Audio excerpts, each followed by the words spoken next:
It's the Jaden Show, and here's your host, Jaden Cornelious. Welcome to the Jaden Show. I'm Jaden Cornelious. It's Sunday again. I'm so pleased you're joining me today. It's so lovely to see you all. I hope you're doing well. I am going over to the UK today. It'd be nice to pop back to meet a fantastically talented guy. Super, super lovely gent. You're going to love him. His name is David Miles Judd.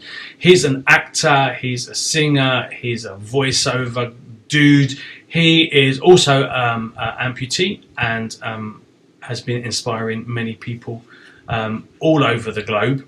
He's a super, super lovely guy. So why don't we see a little bit of him in action now? I'm sure he's got nothing to worry about. Except you lot arrested him for something he's not done. There's more chance of me being the murderer than him. Oh. Not that I am, obviously. So why don't you stop messing around and call whoever you need to call, because we are not leaving here without any answers. Yeah. I'm afraid that's not possible. Enquiries are still being made. Fine, have it your way. But don't say I didn't warn you. Free Marlon! Free Marlon! Free Marlon! Go on, free Marlon! Can you please get some officers down here, please? Because they're absolutely creating and it's no good. We need somebody down there. Thank you very much. Free Marlon! Free Yes, Marlon! Free Marlon!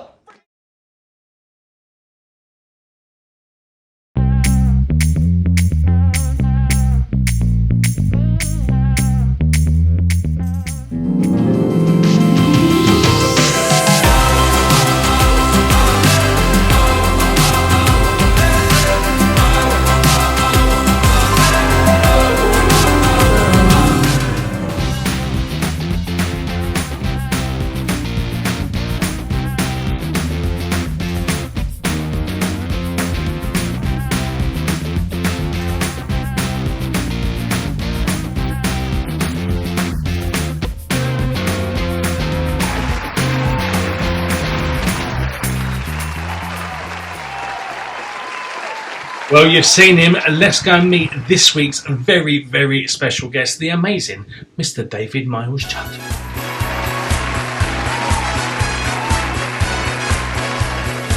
David Miles Judd, all the way from tropical England. How are you doing? I'm very good. I'm absolutely fantastic. Thank you very much. That's and awesome. you're all the way in Mexico. I am. As you can tell by my accent, pure blood Mexicano. I can't not. There you Ándale, go. señor. Qué for cool. you. Wow. Buenos días, mi amigo. Buenos días, mi amigo también. Mira, qué cool. How amazing. Man. Oh. When was you in Mexico last? Or did you just pick it up from a shop in London? No. We had our honeymoon in 2014. We were in Tulum. Oh, that's not And too it far was from me. just an absolutely dream place to go. Absolutely beautiful. It's pretty place. cool, right? So I had to put that on for you. Yeah. No, that's amazing. I And had to you're always welcome back, dude. So, I'll tell you, yeah, you and it's your... on the agenda.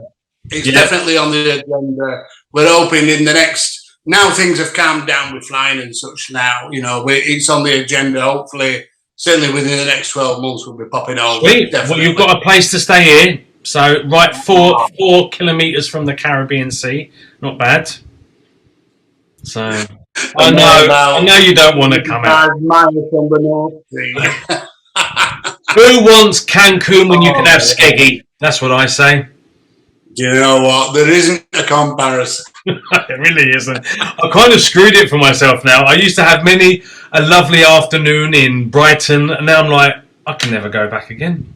Like, Well, you've had Caribbean Sea. I mean, Brighton's not bad, actually. Brighton's It's got lovely. a bit of blue water down there. lovely, but a bit pebbly for for me bunions at this age now. I think heavy on the leg. Yes, really. So tell me about you. You're an actor. You visited Mexico. That's obviously number one on the list. Actor, singer, voiceover, leg amputee. Leg amputee. I think there's quite a few stories we need to cover on this short show, dude. Where do you want to start? Leg amputee, that only happened 4 years ago. Wow. I was unfortunate to be in an accident in 2014, and I broke my ankle really, really bad. Yeah. Everything it could do, it did do. And the hospitals tried several operations to correct it. I'm not anorexic. I'm 17 stone. So it were always going to be a real, not a successful operation to start with. And in 2000, I think it was January 2018, the decision was made after the pain was just ridiculous. It was absolute ridiculous. And you're having medication all the time and you're not yourself. No, of course. So we decided, I had a good chat with my absolutely super amazing wife, and she's just unreservedly been there and still is today. And we decided, look, let's just get it off, let's just get it off. And I know it's not sinister, but it's the best thing I ever did. Really? Now I've got my life back and it is just fantastic. Wow. It really is. Did you amputated to the knee, right? Just below the knee? Is that where you amputated? Below the knee amputation. I've got 2 prosthetic legs. Mm-hmm. I had a fall just after amputation, 3 weeks after, and I fell onto my stump, and that hurt. That hurt a lot. And because of that, I get a lot of inconsistencies now. So one day I'll use one leg, the next I might have to use the other one. But you know what? This is what technology and this is what they do now. They cater for absolutely everything. Yeah. I lead, if not a better life than I did before. Oh, certainly. Yeah. So it's brilliant. It really is. It is. And obviously, like pioneering, there's lots of people going through severe shock, depressions and everything, and you're kind of out there living your best life because you're doing a nice lot of acting and stuff now, but even that came quite late to you, right? You didn't start at like 16 years old, did you? I had a really bad, violent time. I had a really bad upbringing, and I learned to get through everything was I found making people laugh. Mm-hmm. Making people laugh was something that got me away from what was happening in my life. Yeah. The abuse. I was the child sexual, the physical, everything I had thrown at me from 3 years of age. Wow. And I had to somehow, it was a survival instinct in me, and I somehow found a way to get through. And making people laugh was something, and I found people liked me, and I needed that because I didn't get it from my home. Anywhere else, yeah. Can I just ask as well, because I was, I've been through not probably quite as traumatic of you, but very super similar, in my teens and stuff. And I was always the joker. Because for me, it wasn't that I wanted to make people laugh. I think because of abuse and stuff like that, and never from my family. My family were beautiful, and but from influences. I kind of thought if I make people laugh at me, then I'm giving them that permission before they laugh at me. And so for me, I was always a joker, making people laugh to deflect rather than to make friends. But did you find that making people laugh? Did you go home after making people laugh and think, oh shit, my life is so terrible? Or did it actually give you something positive in your life as well? It gave me something to look forward to the following day, because I became the class clown, even the teachers. I weren't malicious. I weren't a trouble causer. I weren't a fighter. I was just a clown. I just made people laugh. And one guy that I watched as a little boy was Johnny Morris. Oh, and Johnny Morris, I don't know if you'll remember him from the 70s. He used to do, and that's how I started with the voiceovers, because he used to do it with all the animals, and I still do it today. I'm sat down watching TV with my wife, and we can't watch a wildlife program without me giving all the animals voices. Fantastic. So it's a bit in the air sometimes. But I did do it because I felt the next day I had something to go back at and enjoy. You know what I mean? Because I hated being at home. Wow. I couldn't stand it. It was horrible. It was really, really horrible. And that then gave me, I ended up in a prep school at the age of 13. and it wasn't a nice place. It wasn't a nice place at all.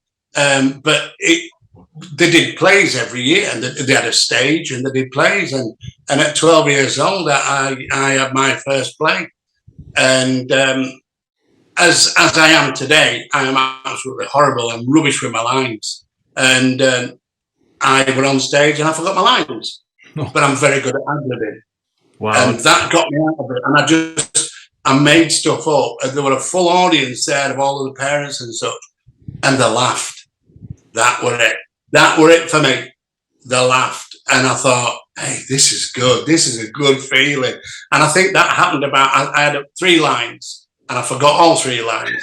And I had lead 3 lines. And I got a laugh. And that were it.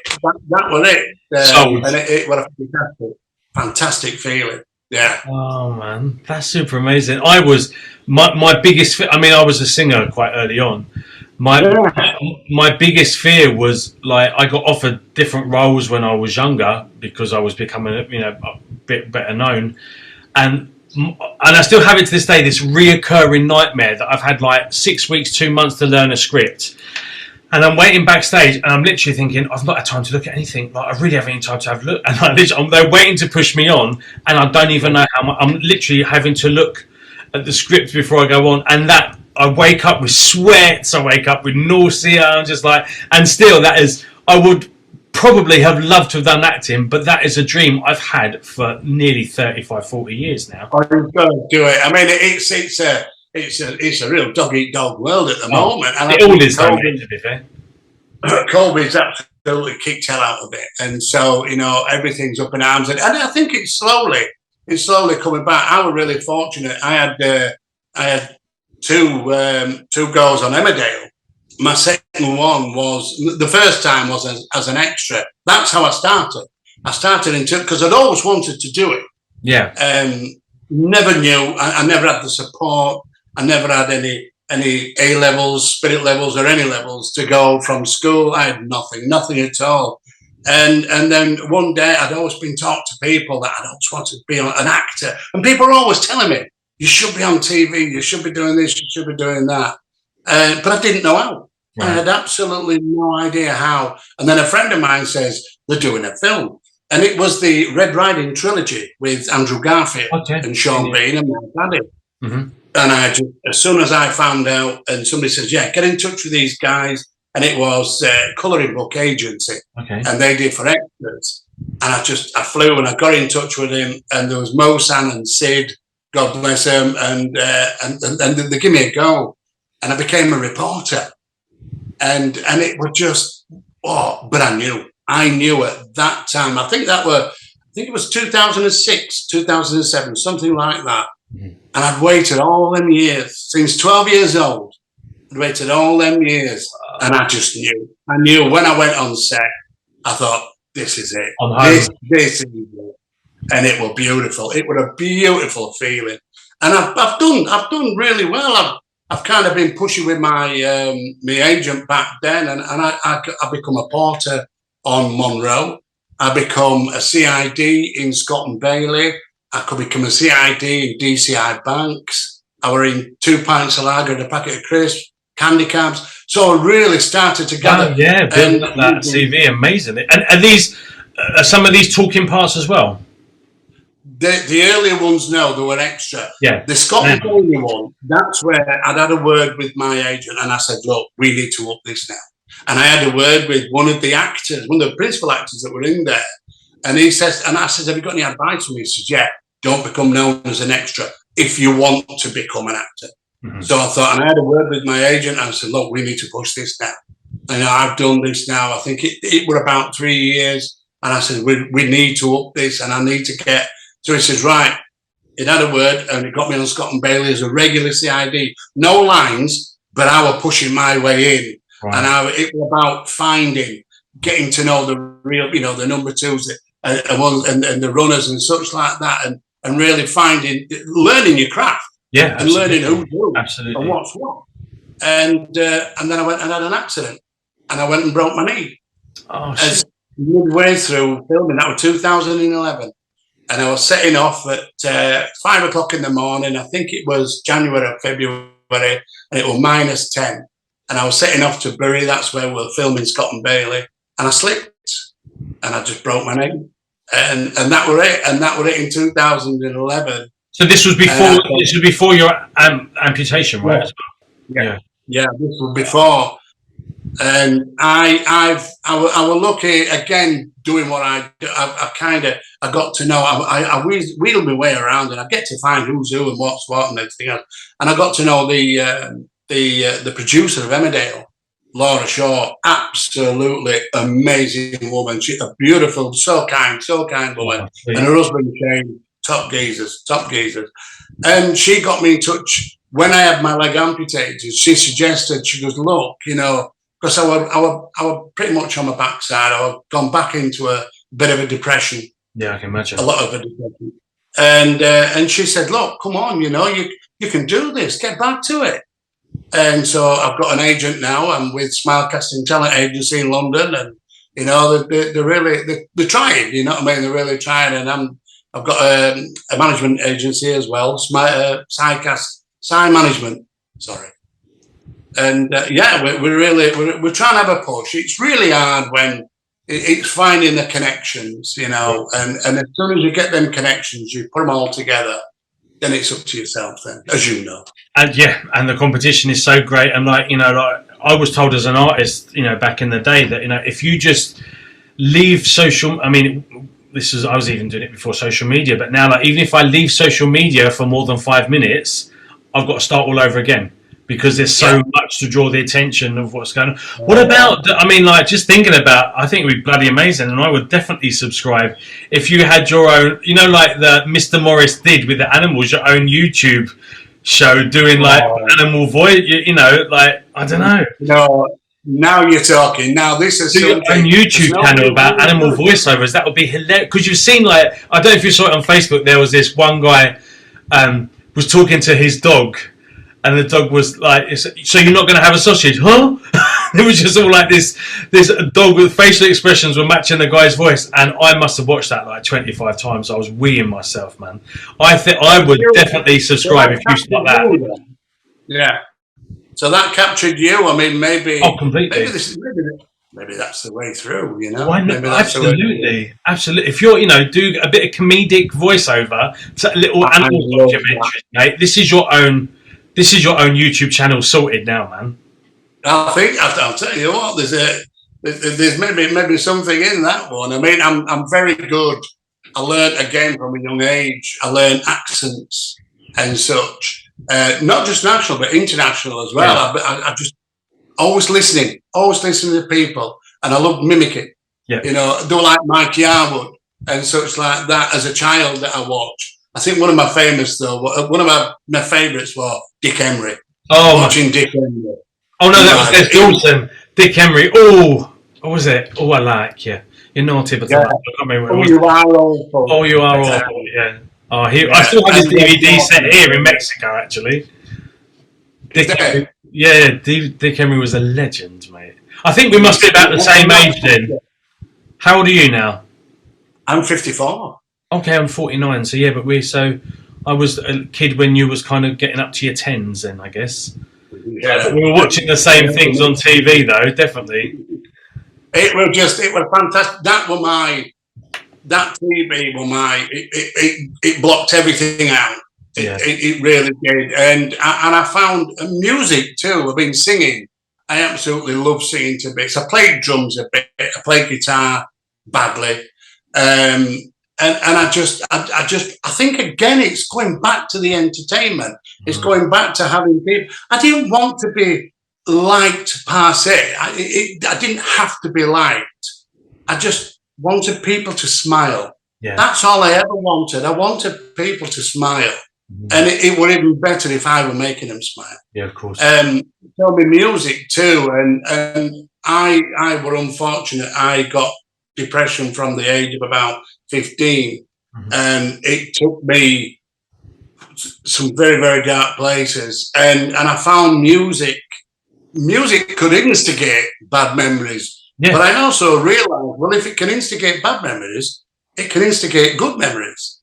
So then I learned to turn music round and find happy music, good music.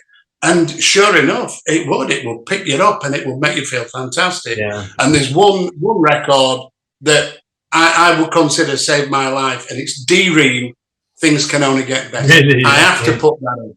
Jaden, I've got to put that in because that was a lifesaver for me. That was a fantastic.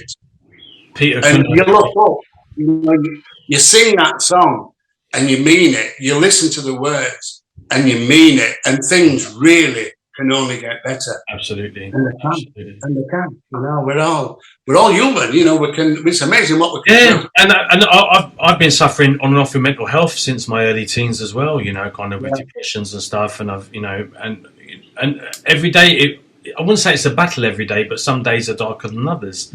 You know, very much so. When I left to live in Mexico, I lost everything to a certain degree. I lost the closest with my family, my language, my climate, my culture, my history. I couldn't go down the road and say, "Oh, me and my nan went here when I was 6 for my birthday. And, I used to go fishing with my dad here," because I've never been here before in my life, apart from living here.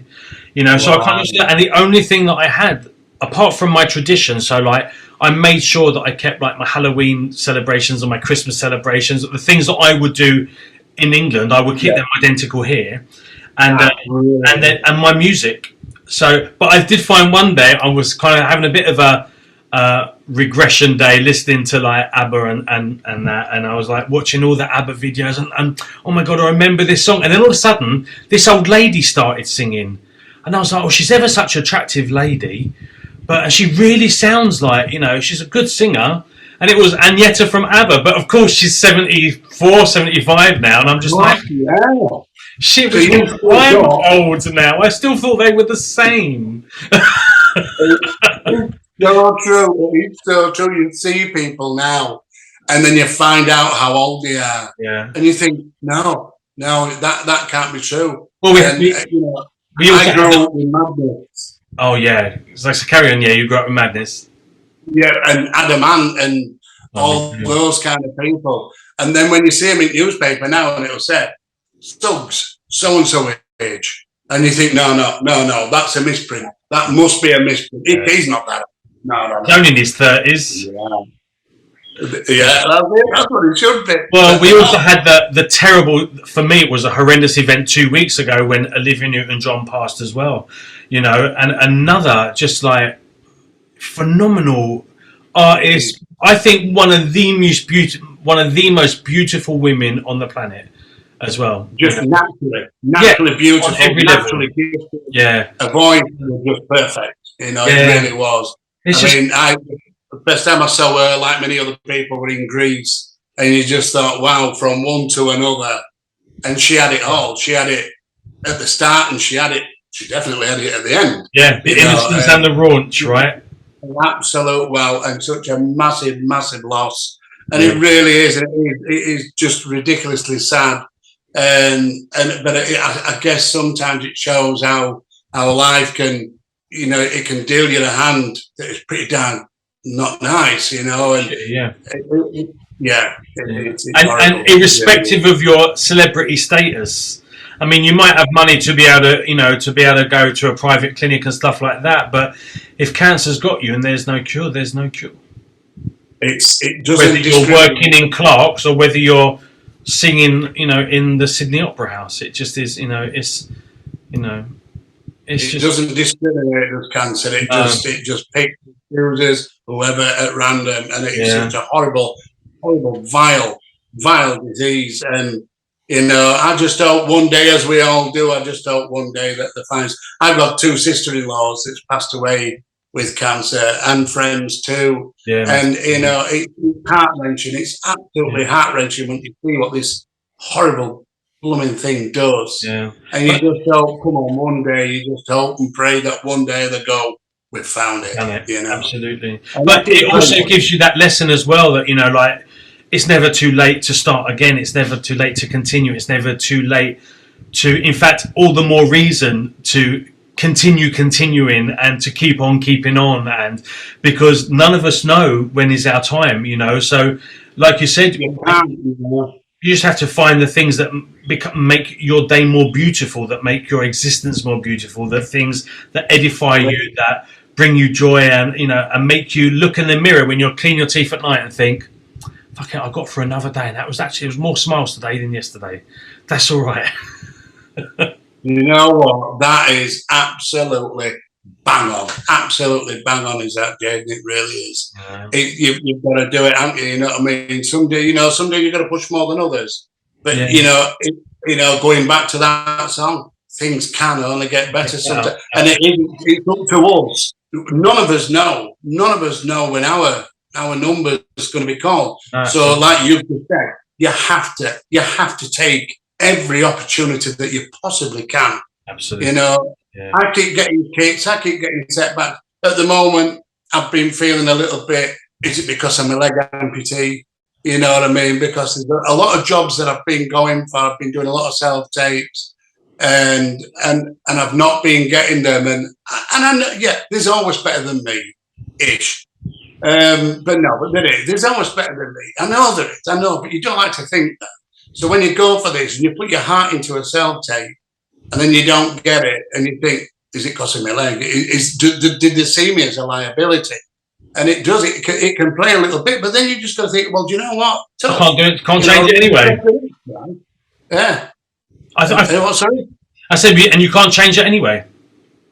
There's nothing I can do. The good thing is, with being a lower leg amputee, I can put a pair of trousers on, and you would have no idea that I were a leg amputee. I've got that. I've kind of practiced the walk where you can't tell I'm an amputee if I've got jeans or trousers on. So if I've got a gig where it's jeans and trousers, then I'm all right. I stand a chance. But if not, I do feel obliged. I have to tell them for insurance purposes. And unfortunately, when the no comes afterwards, I think maybe I shouldn't have said anything. I think don't tell them. Don't tell them. I don't tell them until you need to fill out the form at the end of the, I think you're right. I do. I think you're right. And I think, I've got the ability, I've got the want, and I've certainly got the desire. And I'm not, if I can hide that, I'll hide that now. I won't say a thing. I'll just sneak in. Well, it's not important. It's not affecting your acting. It's not affecting your acting. So I needs to know if at the end of the day there's a medical issue and they need to know for insurances. Then you go, oh yeah, I forgot. Sorry, I haven't got the bottom right and bottom part of my foot. But don't give them any ammunition they don't need, dude. You know what people are bloody like in this industry. Right. But for me, the biggest thing I learned was every day without expectations. If there's no expectations, there's no disappointments. So, and that is still 100%. There are probably going to be many other people better than you, definitely better vocalists than me, definitely better presenters than me. However, there is only one Jaden. Thank the Lord, because don't think that mother can deal with anymore. But there is only one you, so it's about playing to your strengths and having no expectations. Just, I'm going to be me to my best of my ability today, man. If they don't like you, then they're fucking lost, mate. I never get on a downer if I get I get a rejection, as we all get rejections, and it doesn't plague me. I don't let it enter. Oh, that's amazing. You know what I mean? And I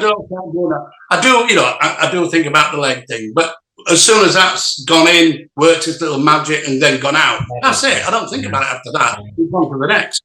I've got to be honest though, for someone and I say this to myself, for us who have problems, battling every single day with depressions and mental illness and stuff like that, which is more common than we ever knew was.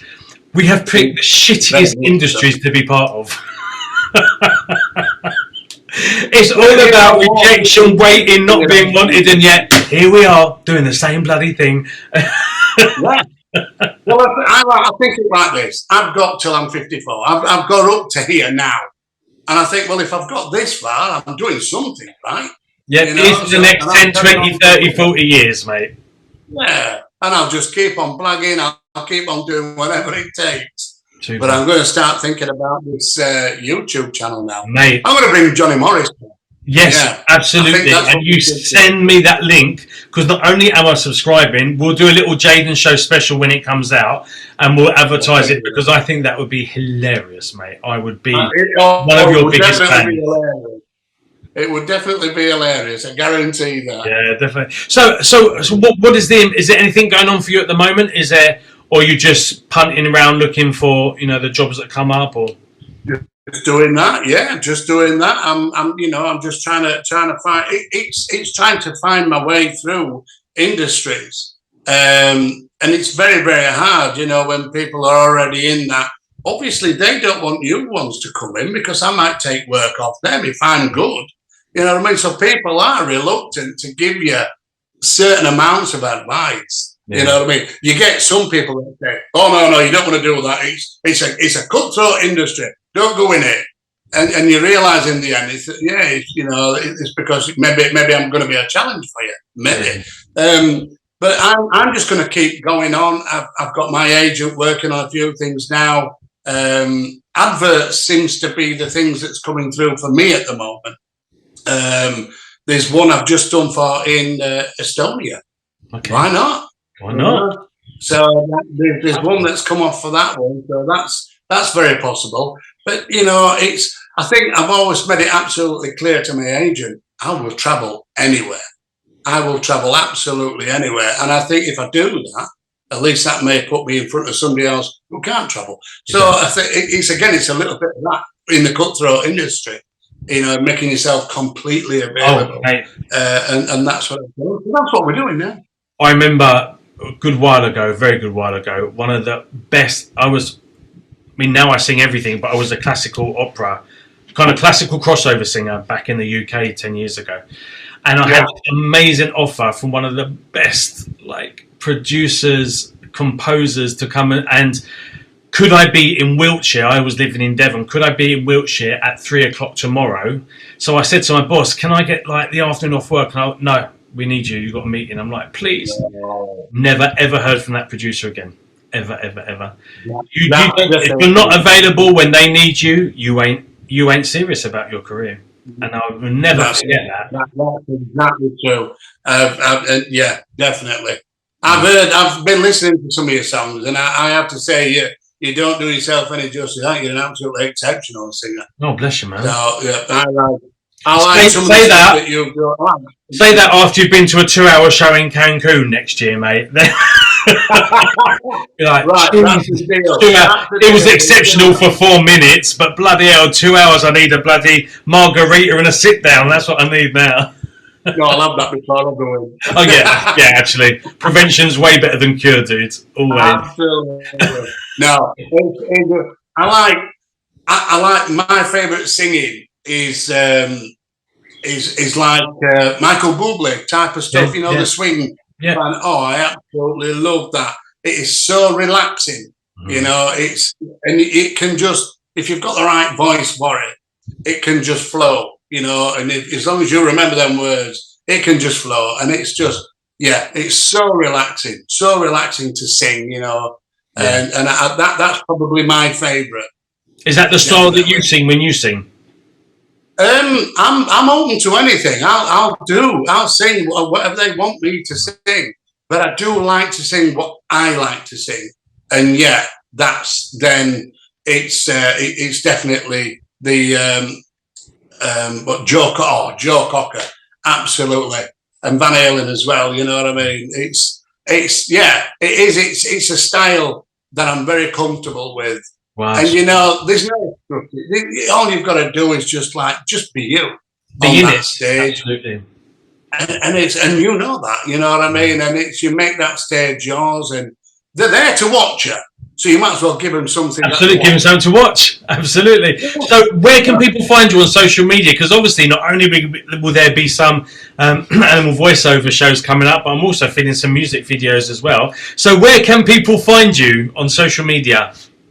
There's pretty much, it's Twitter and Instagram. They're the two that I kind of go on to. I put silly things on Twitter, just jokes and stuff like that. And I guess I don't take it too serious, and perhaps maybe I should do. You know, it's the YouTube thing I'm trying to get into. I'm trying to get my head around that. Do you have a YouTube channel? I haven't, no. No, okay. Well, as soon as you get one, let me know, and we will start promoting it, because I think this has to be your you know, you've got to be delivering to your fans, right? So I'll tell you what, would be fantastic. Thank you very much, sir. That would be brilliant. I'll do it, mate. I'll do it. So people at home, you need to be following this young gent on Twitter and on Instagram, and be looking out for his next, for his first show on YouTube, which hopefully will be not too far in the distance. So, Mr. Thank you so much for your time. Thank you so much for being part of my show. No, thank you for inviting me. It's been absolutely fantastic. No, we'll definitely stay in touch, and I'll definitely see you and your lady in Mexico at some point. But let us know when YouTube's up and running, and we'll share it, and we'll send everyone that way. We'll do it. We'll look out for it, and thank you very much, young man. Thank you so much, David Miles. Judd, it's a pleasure to have you on the Jaden Show. We'll see you soon. See you later. Take care. Bye-bye. It was so amazing to spend time with him. He's such a wonderful guy, such a gent. Please support him. Please go and show him some love, and get ready to be following his YouTube, because I think this new show of his is going to be bloody hilarious. You definitely want to be subscribing to that. Thank you so much for joining me on The Jaden Show. It's been lovely to see you again this Sunday. I hope you're doing well and everything's okay in your life, in your world. I'm going to leave you with a little bit of music by me. Because I can, because it's my show. Please like, please subscribe, please follow, please share, please comment, and I will see you next Sunday on The Jaden Show. Take care, lots of love, stay beautiful.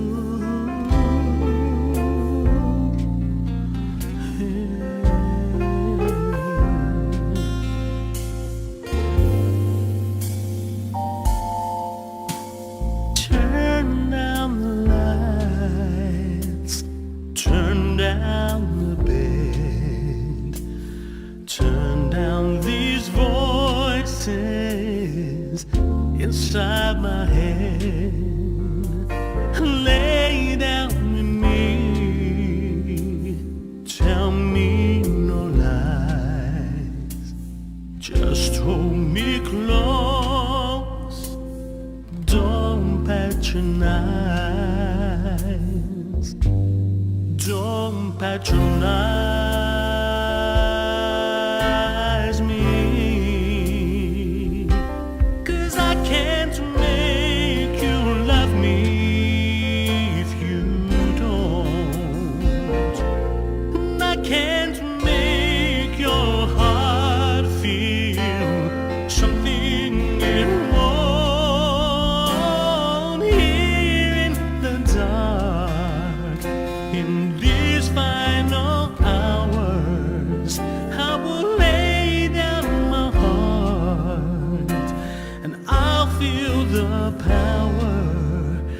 You won't, no you won't, 'cause I can't make you love me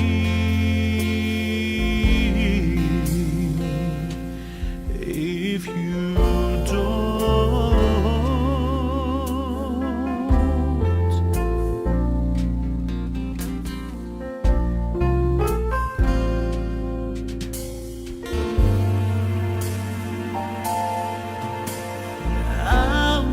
My eyes, then I won't see. Love you don't feel when you're holding me. Morning will come and I'll do what's right. Just give me till then to give up this fight. And I will give up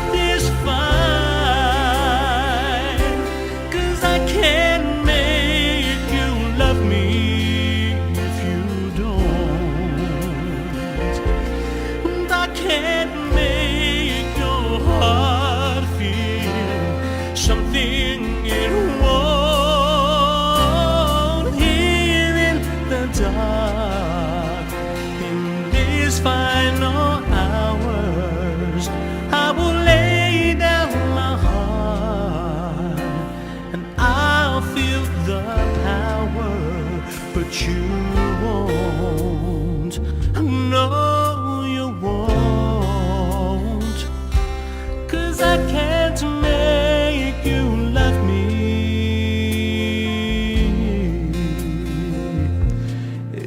if you don't.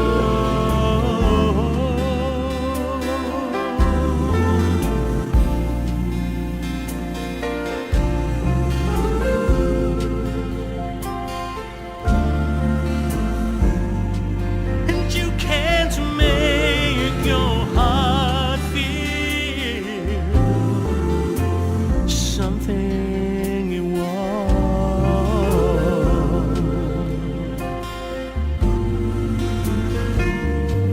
'Cause I can't make you love me